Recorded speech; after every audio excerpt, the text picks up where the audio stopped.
আল্লাহ তাবারক ওয়া তাআলা আমাদেরকে অসংখ্য অগণিত নিয়ামত দান করেছেন। তার মধ্যে অন্যতম একটি নিয়ামত হচ্ছে মহাগ্রন্থ আল কোরআন। ঠিক কিনা?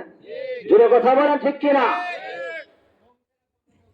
মহাগ্রন্থ আল কোরআন এটা এমন একটা কালাম, এমন একটা কোরআন যে কোরআন পড়লে নাকি, পড়াইলে নাকি, শুনলে নাকি, স্পর্শ করলে নাকি, কোরআনের দিকে তাকাইলে নাকি, বলেন না সুবহানাল্লাহ।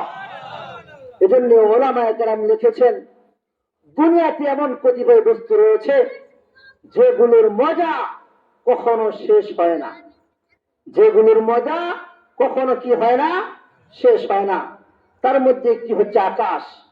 আমরা আকাশের দিকে প্রত্যেক দিন সকলে তাকাই, নতুন নতুন উজ্জ্বল নক্ষত্র তারকারাজি দেখি, কিন্তু কখনো কেউ এই কথা বলি না আমি আর আকাশের দিকে তাকাবো না। বলি এই কথা? এই কথা কেউ বলি না। আরেকটি বস্তু হচ্ছে পানি। একজন মানুষ যখন বার্ধক্যে উপনীত হয়, সকল খাবার থেকে তার চাহিদা উঠে পড়ে, কিন্তু কোন মানুষ কোনোদিন এই কথা বলে না আমি আর পানি পান করব না। বলে? এইরকম কেউ বলে না। আরেকটি হচ্ছে বাইতুল্লাহ।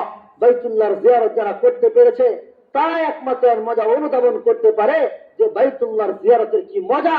আরেকটি হচ্ছে মহাগ্রন্থ আল কোরআন। এই কোরআনে কারিমের তেলাওয়াত শুনলে শুধু শুনতে মন চায়। ঠিক কিনা? এর মজা কখনো কি হয় না, শেষ হয় না। এজন্য আপনাদের খেদমতে আমি এই বিষয় নিয়ে আলোচনা করব। তো কোরআনে কারিমের সাথে সম্পর্ক রাখলে কি ফজিলত, কোরআনে কারিম তেলাওয়াত করলে কি ফজিলত, এ সম্পর্কে আপনাদের খেদমতে আমি কয়েকটি দৃষ্টান্ত পেশ করব। এক নাম্বার দৃষ্টান্ত, কোরআন শরীফের একটি হরফ পাঠ করলে আল্লাহ পাক রব্বুল আলামিন তার আমলনামায় 10টি নেকি দেন। বলেন না সুবহানাল্লাহ। আমার কথা? আমার কথা? আল্লাহ রাসূলের কথা।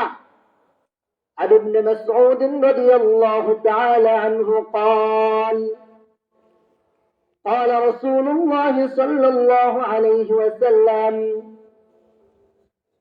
من قرأ حرفا من كتاب الله فله به حسنة والحسنة بعشر أمثالها لا أقول ألف لام من حرف بل ألف حرف ولام حرف وميم حرف।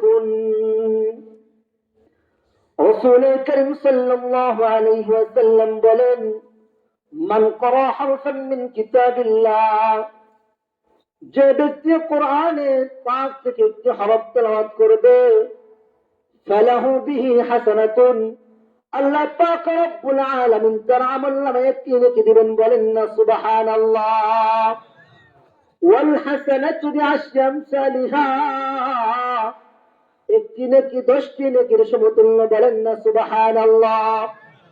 লা আকুলু আলিফ লাম মিম হারফুন, রাসূল বলেন আমি এই কথা বলি না আলিফ লাম মিম একটি হরফ, বাল আলিফুন হারফুন, বরং আলিফ একটি হরফ, ওয়া লামুন হারফুন, লাম একটি হরফ, ওয়া মিমুন হারফুন, মিম একটি হরফ। সুতরাং কেউ যদি আলিফ লাম মিম এতটুকু পাঠ করে আল্লাহ পাক রব্বুল আলামিন তার আমলনামায় 30টি নেকি দিবেন। বলেন না সুবহানাল্লাহ। তাহলে কোরআন কারীম তেলাওয়াত করার দরকার আছে না নাই? জোরে বলেন, আরো জোরে বলেন। আমার সামনে মাইক গেছে, আপনাদের সামনে মাইক গেছে, আমার গলা ভাঙা গেছে, আপনাদের গলা ভাঙা কি? তাহলে কোরআন শরীফ তেলাওয়াত করার দরকার আছে না নাই? আছে না? এক নাম্বার দৃষ্টান্ত। 2 নাম্বার দৃষ্টান্ত, এই কোরআনে কারীম ওই কিয়ামতের দিন কঠিন ময়দানে বান্দার জন্য সুপারিশ করবে। বলেন না সুবহানাল্লাহ। عن عبد الله بن عمرو رضي الله عنهما قال قال رسول الله صلى الله عليه وسلم الصيام والقرآن يشفعان للعبد يوم القيامة فيقول الصيام أي رب منعته الطعام والشهوات بالنهار فشفعني فيه. ويقول القرآن أي ربي منعته النوم بالليل فشفعني فيه فيشفعان. رسول كريم صلى الله عليه وسلم বলেন الصيام والقرآن يشفعان للعبد يوم القيامة.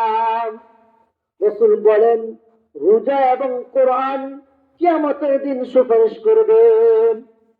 فيقول الصيام রোজা বলবে আয় রব্বি মানাতুহু الطعام والشهوات بالنهار, আয় আল্লাহ তোমার অমুক বান্দাকে আমি রমজান মাসে খানা খাইতে দেই নাই, পানি পান করতে দেই নাই, সহবাস থেকে তাকে বিরত রেখেছি। আয় আল্লাহ তোমার এই বান্দার সামনে পানি বিদ্যমান ছিল, খাবার বিদ্যমান ছিল, তবু পানির মধ্যে হাত লাগায় নাই, খানার মধ্যে হাত লাগায় নাই। আয় আল্লাহ তোমার এই বান্দার জন্য আমি সুপারিশ করতেছি। আয় আল্লাহ তোমার এই বান্দাকে তুমি মাফ করে দাও। সুবহানাল্লাহ। কোরআন বলবে ইয়াকুলু কোরআন আয় রব্বি মানাতুহু النوم بالليل, আয় আল্লাহ আমি কোরআন তোমার এই বান্দাকে রাতে ঘুমাইতে দেই নাই। সারাদিন রোজা রাখার পর সে ক্লান্ত শরীরে ঘুমিয়ে থাকার কথা ছিল, কিন্তু না না না, আমি কোরআন সে নামাজের মধ্যে দাঁড়িয়ে দাঁড়িয়ে শুনেছে, কেউ কেউ তেলাওয়াত করেছেন। আয় আল্লাহ